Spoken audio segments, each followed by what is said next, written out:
Hello students, आज हम करने वाले हैं अकाउंटेंसी क्लास 12th की फर्स्ट बुक के फोर्थ चैप्टर को, जो कि आपका चैप्टर है एडमिशन ऑफ अ पार्टनर। इसके अंदर किसी भी पार्टनर का एडमिशन होता है या फिर उससे ज़्यादा पार्टनर का भी, जो हमारी करंट फर्म चल रही है उसके अंदर एडमिशन होता है। ठीक है, देखिए, according to section 31 IPA 1932, a person can be admitted as a partner if it is so agreed in partnership deed. Second, absence of agreement if all partner are agree। देखिए, पहला क्या है, if it is so agreed in partnership deed, मतलब क्या है, जो आपकी partnership deed थी उसके अंदर ये एग्री था कि अगर हम पार्टनर का एडमिशन करना चाहें तो एडमिशन कर सकते हैं। ठीक है। दूसरा है absence of agreement, एग्रीमेंट में ऐसा कुछ नहीं था। तो इस कंडीशन में क्या होगा, if all partners are agree, जब सारे के सारे पार्टनर्स आपके एग्री कर जाएंगे तब ये एडमिशन होगा। ठीक है। उसके बाद आता है देखिए, जो आपका नया पार्टनर आएगा, अब वो पार्टनरशिप में एंटर कर रहा है तो उसके पास भी कुछ राइट्स होने चाहिए ना। वो ऐसे ही तो हमारी पार्टनरशिप में नहीं आ रहा है, तो देखिए उसके पास क्या क्या राइट्स होते हैं। Right to share future profits, वो फ्यूचर प्रॉफिट्स में उसकी भागीदारी रहेगी, वो फ्यूचर प्रॉफिट्स के लिए हकदार है। उसके बाद है right to share asset of the firm, वो जो असेट है फर्म की उसमें भी उसकी भागीदारी पूरी रहेगी। ठीक है। उसके बाद देखिए, जब नया पार्टनर आ रहा है तो वो कुछ ना कुछ लेके आएगा। उसके लिए क्या क्या चीज़ें उसके लिए इंपॉर्टेंट हैं, देखिए सबसे पहले, new partners bring premium for goodwill, premium for goodwill लाएगा। फॉर सेक्रीफाइसिंग पार्टनर, जिन पार्टनर्स ने सेक्रीफाइस किया, क्योंकि देखिए मान लीजिए पहले दो पार्टनर थे, अब एक तीसरा पार्टनर आ जाएगा तो जो उनका शेयर है वो तो कम हो जाएगा ना, क्योंकि अब प्रॉफिट उस पार्टनर को भी देना पड़ेगा, तो एक तरीके से वो सेक्रीफाइस ही करने हैं ना। तो उनके सेक्रीफाइस करने के लिए उनको वो पार्टनर गुडविल के अमाउंट के रूप में, गुडविल के लिए कंपनसेट करता है, वो होता है प्रीमियम फॉर गुडविल। ठीक है। और उसके बाद एंड अमाउंट ऑफ कैपिटल, वो अपना कैपिटल का अमाउंट तो लेके ही आएगा। ठीक है। यानी वो दो चीज़ें लाएगा, क्या क्या, प्रीमियम फॉर गुडविल और दूसरा अपना कैपिटल अमाउंट का बैलेंस। ठीक है। अब देखिए, जब ये चीज़ें होती हैं तो क्या क्या एडजस्टमेंट्स होती हैं उनको देख लेते हैं। Adjustments required on admission of a partner, कौन कौन सी एडजस्टमेंट होगी एडमिशन ऑफ अ पार्टनर में। ठीक है। सबसे पहले change in PSR, accounting of goodwill, adjustment of gain loss of revaluation account, amount of deferred revenue expenditure, adjustment of reserve accumulated profit and loss, adjustment of capital. देखिए, अब देखिए इसमें क्या क्या है। चेंज इन PSR, ये हमने अपने थर्ड चैप्टर में भी पढ़ा था, जो कि चैप्टर का जिसका नाम था चेंज इन PSR। ठीक है। चेंज इन PSR में क्या क्या फिर कैलकुलेशन होते हैं, किस तरीके से गेनिंग रेशो आता है, सेक्रीफाइसिंग रेशो आता है, न्यू रेशो निकलता है। ठीक। उसके बाद accounting of goodwill, accounting of goodwill में यही है कि जब वो पार्टनर कंपनसेट करेगा तो किस पार्टनर को कितने प्रोपोर्शन में कंपनसेट करेगा। ठीक है, ये चीज़ें। उसके बाद adjustment of gain loss of revaluation account, हमें पता है जब आप रिकॉन्स्टिट्यूशन पढ़ रहे हैं, जब ये चीज़ें होती हैं तो रिकॉन्स्टिट्यूशन होता है। रिकॉन्स्टिट्यूशन में रिवैल्यूएशन अकाउंट प्रिपेयर किया जाता है, जिसमें आपकी असेट्स की रिवैल्यूएशन और जो असेसमेंट रीअसेसमेंट होती है लाइबिलिटीज़ की। ठीक है। उसके बाद adjustment of deferred revenue expenditure, deferred revenue expenditure यानी आपका एडवर्टाइजमेंट सस्पेंस जो होता है उसकी एडजस्टमेंट करनी होती है। उसके बाद है adjustment of reserve accumulated profits and loss, जो आपके रिजर्व्स होते हैं। एक्यूमुलेटेड प्रॉफिट यानी अनडिस्ट्रीब्यूटेड, मतलब जो आपने प्रॉफिट और लॉस है वो अनडिस्ट्रीब्यूटेड है, तो उनको डिस्ट्रीब्यूट किया जाता है। उसके बाद आता है एडजस्टमेंट ऑफ कैपिटल, ये बहुत इंपॉर्टेंट रहता है इसके अंदर, क्योंकि इसी में मिस्टेक्स अक्सर करके होते हैं, यही थोड़ा लेंथी चलता है। ठीक है। तो इस पर हमें और अच्छा ध्यान देना होगा। अब देखिए इसमें क्या क्या चीज़ें सेम रहेंगी। देखिए, सबसे सही तो ये रिवोल्यूशन अकाउंट जो है ये हर बार सेम तरीके से ही बनेगा, चाहे आप चेंज इन PSR कर लो, एडमिशन ऑफ पार्टनर कर लो, एडमिशन ऑफ पार्टनर के बाद रिटायरमेंट ऑफ पार्टनर हो, डेथ ऑफ पार्टनर हो, हर एक में ये सेम चलेगा। ठीक है। Adjustment of deferred on expenditure, ये भी सेम चलेगा। Adjustment of reserve accumulated profit and loss, ये भी सेम चलेगा। यानी ये दो तीन चीज़ें सेम चलेगी। ठीक है। बस आपको थोड़ा थोड़ा क्या चेंजेस होते हैं, जैसे चेंज इन PSR में, क्योंकि इसके अंदर एक नया पार्टनर आ रहा है तो जो पुराने पार्टनर है वो सेक्रीफाइस कर रहे हैं, हो सकता है उनमें से कोई एक गेन भी कर रहा हो, वो अभी मैं आगे बताऊंगा किस तरीके से। ठीक है। तो ये चीज़ें बस अलग रहती हैं, बाकी ये तीन चीज़ें आपकी सेम ही चलेंगी हर चैप्टर में। ठीक है। अब सबसे पहला टॉपिक हम पढ़ लेते हैं, change in PSR। Change in PSR यानी कि जो नया पार्टनर आया उसके आने की वजह से प्रॉफिट शेयरिंग रेशो में जो चेंज हुआ, कि मान लीजिए पहले दो पार्टनर थे, एक तीसरा पार्टनर आ गया तो तीन पार्टनर्स का शेयर चलेगा ना अब। तो उसमें सिचुएशन 1 क्या है, when new partner gets his share from old partners in old PSR। मतलब ओल्ड पार्टनर्स थे, उनका रेशो था 3:2। कोई नया पार्टनर आया, वो आ रहा है 1/4 से, 1/4 से आ रहा है, तो जो वो ओल्ड पार्टनर से जो अपना शेयर लेगा 1/4, उसको 3:2 में लेगा। ये इसका मतलब यही है, old partners in old PSR। Old partner से ले रहा है ओल्ड PSR में, ओल्ड प्रॉफिट शेयरिंग रेशो में, ठीक है। अब आगे आता है, देखिए ये तो हो गया। अब इसमें भी 3 अलग अलग केसेस हैं। पहला केस देखिए, when profit share of new partner is given but sacrifice share is not given. मतलब जो नया पार्टनर आएगा उसका प्रॉफिट शेयर दे दिया, मान लीजिए बोल दिया 1/4, ठीक है। जो लेकिन जो सेक्रीफाइस शेयर रहेगा, सेक्रीफाइसिंग रेशो, वो नहीं बताया गया किस तरीके से सेक्रीफाइस होगा, ठीक है। दूसरा केस आता है, when profit share of new partner and new PSR both are given. नए पार्टनर का शेयर भी दे दिया, नए नए पार्टनर्स का PSR भी दे दिया, तो इसमें कोई दिक्कत होनी चाहिए। न्यू PSR के अकॉर्डिंग हम ओल्ड PSR में से माइनस करके ये देख लेंगे कि हमें सेक्रीफाइस हो रहा है या फिर गेन हो रहा है पार्टनर्स को, है ना, ओल्ड पार्टनर्स को। उसके बाद आता है, when new partners takes profit share from old partners equally. वो प्रॉफिट शेयर टेक कर रहा है ओल्ड पार्टनर से इक्वली, मतलब इक्वली लेगा। मान लीजिए अगर वो 1/3 का हकदार है, तो 1/6 वो ए से लेगा, 1/6 वो बी से लेगा। सी पार्टनर अगर कोई आ रहा है तो इस तरीके से लेगा, ठीक। अब देखिए इसका एक क्वेश्चन देख लेते हैं, काफ़ी बड़ा क्वेश्चन रहेगा, इसके अंदर आपको ये सारी चीज़ें क्लियर हो जाएंगी। सबसे पहला देखिए क्वेश्चन क्या है, Bharat and Bhushan are partners in a firm sharing profit and losses in the ratio 5:3।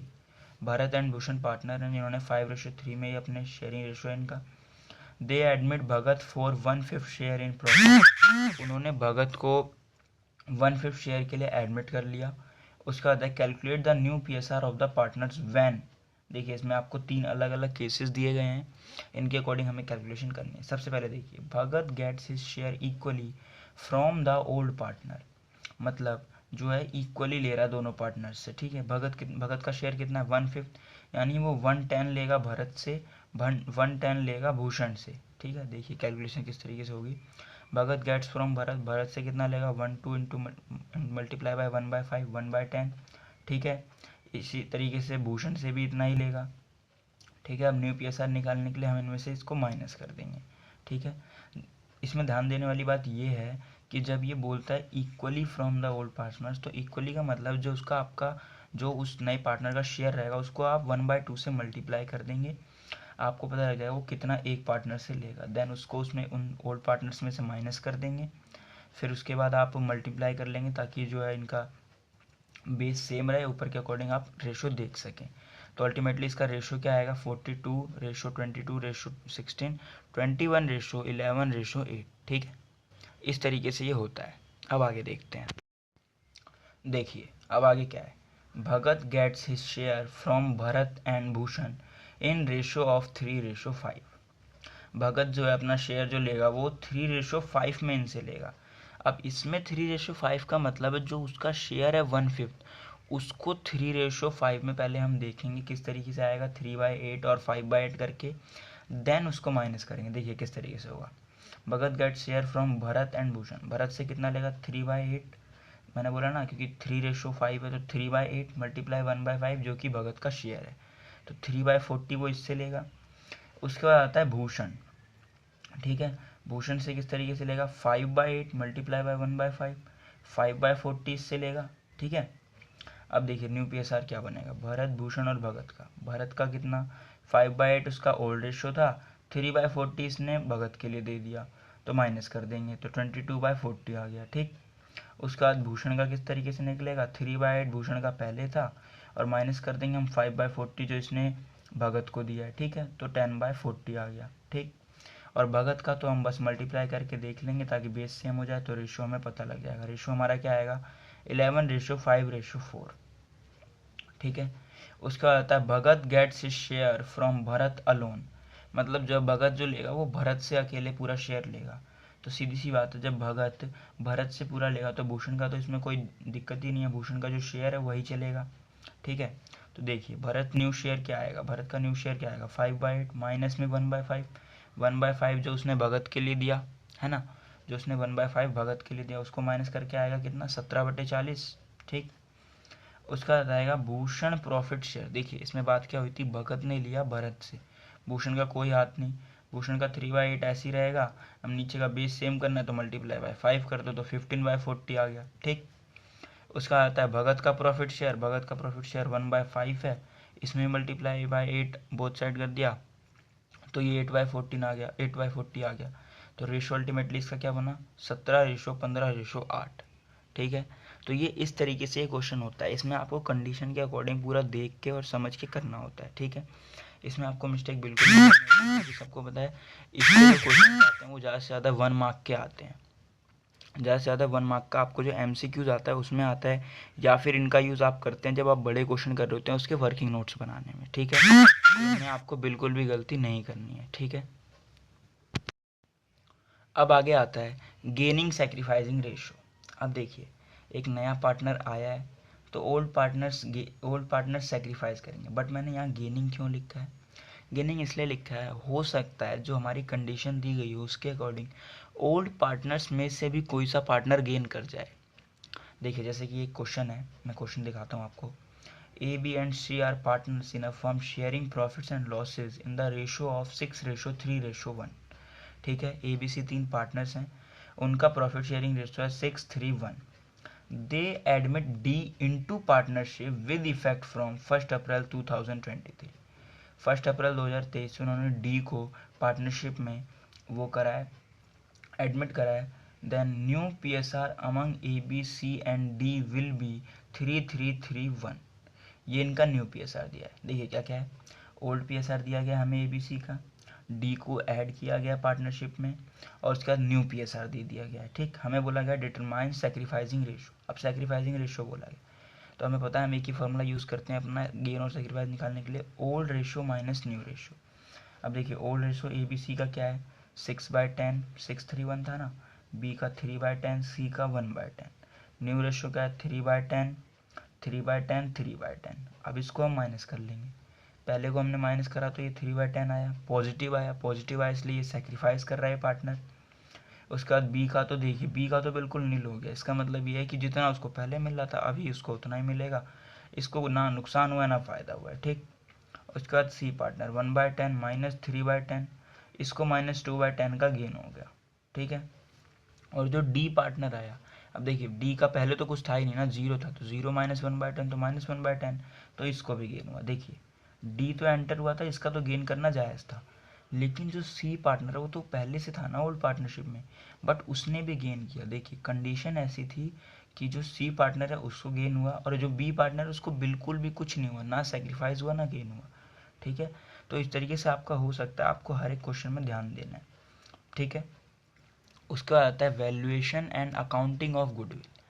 Valuation and accounting of goodwill का मतलब है गुडविल की वैल्यूएशन करना, मतलब वैल्यू को निकालना, और अकाउंटिंग करेंगे। ठीक है, तो देखिए, payment of premium for goodwill is the compensation which is paid by new partner to sacrificing partner. मैंने आपको स्टार्टिंग में बता दिया था, जो प्रीमियम फॉर गुडविल होता है वो कंपनसेशन होता है सेक्रीफाइसिंग पार्टनर के लिए, ओल्ड पार्टनर नहीं, सेक्रीफाइसिंग। मान लीजिए जैसे इसके अंदर था तो सी ने गेन करा तो ये इसको ला के नहीं देगा प्रीमियम फॉर गुडविल, सिर्फ सेक्रीफाइसिंग पार्टनर ए को ही देगा। ठीक है, उसके बाद है situations of accounting of goodwill. Situations क्या क्या रहती हैं, देखिए, goodwill is paid privately, goodwill आपने प्राइवेटली दे दी। ये ध्यान रखिए, जब गुडविल प्राइवेटली दी जाएगी तो इसकी कोई एंट्री कुछ नहीं होगा। ठीक है, इसकी आपको कोई भी एंट्री मेड नहीं करनी है। ठीक है, उसके बाद है goodwill is brought in cash और बाय चेक।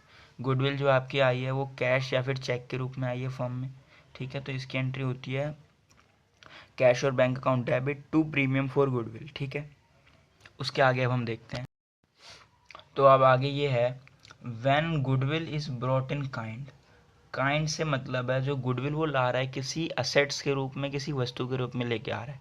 मान लीजिए उसके उसको गुडविल लानी थी 1 लाख रुपए की, बट उसके पास कैश है नहीं, तो उसने 1 लाख की हमें कोई मशीनरी, कोई ट्रांसपोर्टेशन का जो हम यूज़ करते हैं वो दे दिया। ठीक है, व्हीकल दे दिया, तो ये भी हमारा गुडविल के रूप में आ सकता है। ठीक है, उसके बाद है when a part of goodwill is brought. जब गुडविल का वो कुछ हिस्सा ही लेके आ रहा है, मान लीजिए गुडविल उसकी 80,000 की थी, वो लाया सिर्फ 30,000, तो बचे हुए 50,000 को या तो हमें किसी वस्तु के रूप में दे रहा होगा, या तो अगर उसने हमें ऐसा नहीं दिया तो हम या तो उसका कैपिटल अकाउंट को डेबिट कर देंगे या तो उसके करंट अकाउंट को ओपन करके डेबिट में रखेंगे, ठीक है। उसका आता है when new partner does not bring his share of goodwill, वो अपना गुडविल का कुछ ला ही नहीं रहा, तो इसमें हम या तो उसके कैपिटल अकाउंट को डेबिट कर देते हैं या तो उसका करंट अकाउंट खोल के पूरे से डेबिट कर देंगे। अब देखते हैं इसकी अकाउंटिंग एंट्रीज क्या क्या होती हैं। देखिए सबसे पहले for premium for goodwill and capital, जब वो प्रीमियम फॉर गुडविल और कैपिटल लेके आता है, देखिए कैश और bank account debit to premium for goodwill account to partners capital account, ठीक है। अब देखिए जो प्रीमियम फॉर गुडविल लाया था ये ओल्ड पार्टनर्स के लिए कंपनसेशन के रूप में लाया था, अब इसको ओल्ड पार्टनर्स लेके भी जाएंगे, है ना, लेके जाएंगे। तो अगर वो लेके जाते हैं तो क्या आएगा, premium for goodwill account debit to sacrificing partners capital account, sacrificing partners के कैपिटल अकाउंट को हमने क्रेडिट कर दिया, ठीक है। उसका आती है जो आपका गुडविल का जो बहुत ही इंपॉर्टेंट चीज़ होती है इसके अंदर कि इसमें गलती होने के चांसेस रहते हैं, वो है hidden goodwill. Hidden goodwill, hidden goodwill से मतलब वही है कि जो आप गुडविल जो है आपकी जो पार्टनर लेके आएगा उसको आप कैलकुलेट नहीं कर पा रहे, मतलब उसके बारे में डायरेक्टली आपको पता नहीं है, उसको आपको कैलकुलेट करके ही निकालना पड़ेगा। तो देखिए किस तरीके से निकलती है, hidden goodwill is the excess of total capital of the firm as calculated on the basis of new partners capital over the adjusted capital of old partner and capital of incoming partner. इसका मतलब यह है जो hidden goodwill होती है वो access होता है total capital of the firm का, जो जो कैपिटल हमने निकाली होती है नए पार्टनर के शेयर के बेसिस पे, ठीक है, नए पार्टनर के शेयर के बेसिस पे जो हमने कैपिटल निकाली होती है, ठीक है, उसका ओवर मतलब वो एक्सेस होती है किसके ऊपर, जो ओल्ड पार्टनर्स की जो एडजस्टेड कैपिटल है प्लस में जो न्यू इनकमिंग पार्टनर की कैपिटल है, ठीक है। अब इसका मैं आपको एक क्वेश्चन कराता हूँ, इससे आपको प्रॉपर क्लियर हो जाएगा किस तरीके से ये होता है, ठीक है। देखिए इसका क्वेश्चन क्या है, क्वेश्चन है Hemant and Nishant were partners in a firm sharing profits in the ratio of 3:2, their capital were ₹1,60,000 and ₹1,00,000, ठीक है। हेमंत एंड निशांत पार्टनर्स हैं, इनका रेशो है 3:2, इनकी कैपिटल है 160 एंड 1,00,000, ठीक है। They admitted Somesh on 1 April 2024 as a new partner for 1/5 share in the future profits, 1/5 share है फ्यूचर प्रॉफिट्स में, ठीक है। Somesh bought ₹1,20,000 as his capital, calculate the value of goodwill of the firm and record necessary journal entry. देखिए नया partner जो है वो जो कैपिटल लेके आ रहा है वो तो हमें बता दिया गया, लेकिन हमें ये नहीं बताया गया कि फर्म की गुडविल क्या है या फिर वो गुडविल कितनी लेके आएगा, इससे हमें कुछ नहीं बताया गया। तो हम यही हिडन गुडविल निकालेंगे। तो सबसे पहले क्या करना था, हमें टोटल कैपिटल ऑफ फर्म निकालना था नए पार्टनर के कैपिटल के बेसिस पे। तो किस तरीके से आएगा, total capital of firm on basis of Somesh share 1,20,000, 1/5 इसका शेयर था तो 5/1, हम इसको मल्टीप्लाई कर देते हैं, ठीक है, इसको रिवर्स करके मल्टीप्लाई कर देते हैं। तो ये आ गया 6 लाख आ गया total capital of new firm, ठीक है। उसका आता है लेस कैपिटल ऑफ हेमंत, हमने कहा था ना ओल्ड पार्टनर्स की एडजस्टेड कैपिटल जो है, अब इसमें कुछ एडजस्टमेंट थी नहीं तो यही इनकी एडजस्टेड कैपिटल हुई, प्लस में जो इनकमिंग पार्टनर है उसकी कैपिटल, तीनों को हम टोटल करेंगे माइनस कर देंगे तो हम मेरे पास आ जाएगा 2,20,000। ये जो है टोटल जो है नई गुडविल है, ये फर्म की value of goodwill of firm क्या है, 2,20,000 जो फर्म की गुडविल है। अब देखिए फर्म की गुडविल इतनी है तो नया वाला पार्टनर लाएगा कितनी, 2,20,000 का 1/5 लेके आएगा ना, 1/5 शेयर से वो आ रहा था तो 44,000 रुपये ये लेके आएगा। अब इसकी जर्नल क्या बन जाएगी, जर्नल में देखिए पहली जर्नल बन जाएगी आपकी बैंक अकाउंट डेबिट 1,20,000 जो कैपिटल का बैलेंस ला रहा है, ठीक है। इन्होंने बोला कि ये गुडविल का बैलेंस नहीं ला रहा, गुडविल का बैलेंस नहीं ला रहा तो जो हम इसका गुडविल है ये इसके कैपिटल या फिर करंट अकाउंट से काट देंगे हेमंत और निशांत के में, इन्होंने हमें बताया नहीं ना फिक्स कैपिटल अकाउंट मेथड है या फ्लक्चुएटिंग है, बट जब ऐसा होता है कि नहीं बताया जाता तो आप फ्लक्चुएटिंग मान के ही कर देंगे, वो तो मैंने आपको समझाने के लिए दोनों लिख दिया है, ठीक है। शोमेश कैपिटल और करंट अकाउंट डेबिट 44,000। अब देखिए ये मैंने इस हिसाब से क्यों बांटा, जब आपको ये ना बताया गया हो सेक्रीफाइसिंग रेशो क्या है न्यू रेशो क्या है तो जो आपका ओल्ड रेशो है आप उसी को सेक्रीफाइसिंग रेशो मानोगे, ठीक है, आप उसी को सेक्रीफाइसिंग रेशो मान के कर दोगे। तो मैंने उसी के अकॉर्डिंग इसको कर दिया है, ठीक है, 3:2 में मैंने इसको बांट दिया, ठीक। ये इस तरीके से होता है। तो हिडन गुडविल में यही करना होता है, जो नया पार्टनर आ रहा है उसकी कैपिटल के बेसिस पे टोटल फर्म की कैपिटल निकालना, देन उसके बाद एडजस्टेड कैपिटल प्लस में न्यू पार्टनर के कैपिटल को माइनस कर लेना। ठीक है, अब आगे देखते हैं। तो अब आगे देखिए, आगे आता है आपका revaluation of asset and reassessment of liabilities. Revaluation of assets, reassessment of liability. देखिए इसमें आपके रिवैल्यूएशन होता है असेट्स का, हो सकता है उसकी वैल्यू कम हो रही हो, ज़्यादा हो रही हो सकता है आपकी लायबिलिटीज़ की वैल्यू कम हो रही हो, ज़्यादा हो रही हो सकता है आप कोई लायबिलिटी भूल गए हो रिकॉर्ड करना, उसे रिकॉर्ड करना पड़े, कोई असेट रिकॉर्ड करना भूल गए हो, उसे रिकॉर्ड करना पड़े। ठीक है, हालांकि ये मैंने आपको पिछली वीडियो में बताया था, थर्ड चैप्टर की जो आपकी वीडियो थी, ये आपके चारों चैप्टर में सेम चलेगी, चाहे वो चेंज इन पीएसआर हो, चाहे एडमिशन ऑफ पार्टनर हो, चाहे रिटायरमेंट ऑफ पार्टनर हो, चाहे डेथ ऑफ पार्टनर हो, हर एक में ये चीज़ सेम ही चलेगी। ठीक है, तो अगर आपको इसको और बेहतर तरीके से इसका एक्सप्लेनेशन देखना है तो आप उसमें भी देख सकते हैं, पर मैं फिर भी आपको यहाँ पे बताता हूँ ताकि आपको और अच्छे से रिवाइज हो जाए अगर आपने उस वीडियो को देख रखा है। ठीक है, अगर नहीं देखा तो जल्दी से जाके देखिए, उसमें मैंने आपको IFR, WCR और जितनी भी आपकी रिजर्व्स की एंट्रीज होती है और बेहतर तरीके से, बहुत बढ़िया तरीके से बता रखी हैं। ठीक है, तो देखिए इसमें सबसे पहले क्या आता है, to assets account debit side में डिक्रीज इन वैल्यू। ठीक है, डिक्रीज इन वैल्यू से मतलब क्या है, आपकी जो असेट्स की वैल्यू वो कम हो गई, कम हो गई मतलब आपको नुकसान हुआ ना। जो आपकी डेबिट साइड होती है वो आपको नुकसान दिखाती है और जो आपकी क्रेडिट साइड होती है वो आपको फ़ायदा दिखाती है। तो ठीक इस तरीके से ये हो जाएगा। ठीक है, उसका आता है by assets account credit side में। क्रेडिट साइड में कब आएगा, जब इंक्रीज होगी वैल्यू, जब आपको फ़ायदा हो रहा होगा। ठीक, अब लायबिलिटी में अपोजिट चलेगा, क्योंकि देखिए लायबिलिटी जब बढ़ेगी तो हमें नुकसान हो रहा होगा क्योंकि हमें एक्स्ट्रा पेमेंट करनी पड़ेगी अब। ठीक है, तो वो डेबिट साइड, और लायबिलिटी जब घटेगी तो हमें फ़ायदा हो रहा होगा, भाई उतना पैसा बच जाएगा। ठीक, उसका आता है टू अनरिकॉर्डेड लायबिलिटीज। हमने कोई लायबिलिटी का पार्ट था उसको रिकॉर्ड नहीं कर रखा, अब हम उसको रिकॉर्ड करेंगे, तो उसको रिकॉर्ड करेंगे तो हमारे लिए लॉस है तो हम उसको डेबिट साइड डाल देंगे।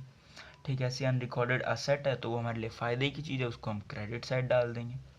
उसके बाद आता है to partners capital account remuneration. हम पार्टनर्स को कोई रिम्यूनरेशन दे रहे हैं तो वो हमारे लिए लॉस है तो हम उसको भी डेबिट साइड डाल देंगे। उसके बाद आता है टू कैश और बैंक अकाउंट एक्सपेंस। कोई भी एक्सपेंस है, रिवैल्यूएशन एक्सपेंस है, वो हमारे लिए घाटे की चीज़ है तो हम उसको भी डेबिट साइड डाल देंगे। अब क्या होगा, अब हम बैलेंसिंग करेंगे। अगर हमारी डेबिट साइड ज़्यादा आ रही होगी तो हमें क्रेडिट साइड में लॉस हो रहा होगा, और अगर क्रेडिट साइड ज़्यादा आ रही होगी तो डेबिट साइड में प्रॉफिट हो रहा होगा, है ना। ठीक है, तो ये इस तरीके से होता है। उसका आता है adjustment of deferred revenue expenditure. Deferred revenue expenditure होता है आपका एडवर्टाइजमेंट सस्पेंड, जो कि आपका असेट साइड में होता है। ठीक है, इसको आप जब रिटर्न ऑफ करते हैं तो पार्टनर्स में इसको डेबिट कर देते हैं। ठीक है, ये डेबिट बैलेंस के रूप में होता है, इसको पार्टनर्स में डेबिट कर देते हैं तो पार्टनर्स का कैपिटल अकाउंट डेबिट हो जाता है टू एडवर्टाइजमेंट सस्पेंस से। ठीक है, उसका आता है accounting of reserves accumulated profit and losses. देखिए एक्यूमुलेटेड से मतलब है अनडिस्ट्रीब्यूटेड प्रॉफिट है, अनडिस्ट्रीब्यूटेड लॉस है।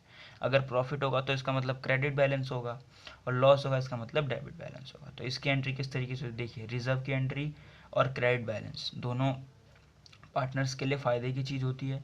तो general reserve account debit, P&L account debit to partners capital account, ये क्रेडिट बैलेंस होगा, यानी ये आपका प्रॉफिट होगा, प्रॉफिट होगा इसलिए पार्टनर्स को मिलेगा। ठीक है, और ये लॉस है, लॉस रहेगा तो पार्टनर्स को बियर करना पड़ेगा। तो एंट्री क्या बनेगी, partners capital account debit to P&L account, जो कि रहेगा आपका डेबिट बैलेंस। ठीक है, ये पार्टनर्स के लिए लॉस है। ठीक है, उसके बाद आपका आता है workman compensation reserve. Workman compensation reserve, ये वो रिज़र्व होता है जो वर्कमैन्स के लिए कंपनसेशन के लिए बनाया जाता है।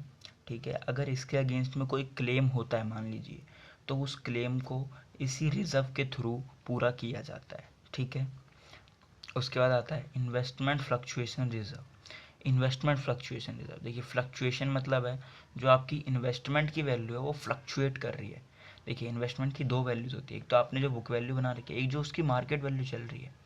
मान लीजिए मार्केट वैल्यू कम हो गई आपकी बुक वैल्यू से, मार्केट वैल्यू कम हो गई तो आपको तो लॉस हो गया ना। तो आप जो फ्लक्चुएट हुआ अमाउंट उसको आप किस तरीके से भरेंगे, उसको आप इसी के थ्रू भरेंगे, इन्वेस्टमेंट फ्लक्चुएशन रिजर्व के थ्रू। इसके ऊपर मैंने प्रॉपर क्लियर लेक्चर पिछले थर्ड चैप्टर के फर्स्ट पार्ट में डाल रखा है। ठीक है, आप उसमें जाके ज़रूर देख लेना, क्योंकि ये बहुत ही इंपॉर्टेंट चीज़ है दोनों, क्योंकि इसमें काफ़ी चीज़ें होती हैं। कभी क्लेम ज़्यादा होता है, कभी क्लेम बराबर होता है। ठीक है, तो इस तरीके से आपका देखना ज़रूरी है, ठीक है। तो आप इसको ज़रूर जाके देख लेना, ठीक है स्टूडेंट्स। और स्टूडेंट्स, अगर आपको किसी भी तरीके का कोई भी डाउट हो तो आप उसको जो है मेरे इंस्टाग्राम के लिए जो मैंने अकाउंट का लिंक आपके कमेंट सेक्शन में पिन कर रखा है, आप उसके ऊपर उस पे जाके मुझे डायरेक्ट डीएम कर सकते हो। मैं आपके उन डाउट्स को नेक्स्ट वीडियो में, ठीक है, ज़रूर सॉल्व करने का ट्राई करूँगा, ठीक है स्टूडेंट्स। और अगर आपने इसकी थर्ड चैप्टर के एक्सप्लेनेशन को नहीं देखा तो ज़रूर जाके देख लेना, वो बहुत ही ज़्यादा ज़रूरी है, ठीक है। तब तक के लिए thank you so much, love you, जय हिंद, वंदे मातरम।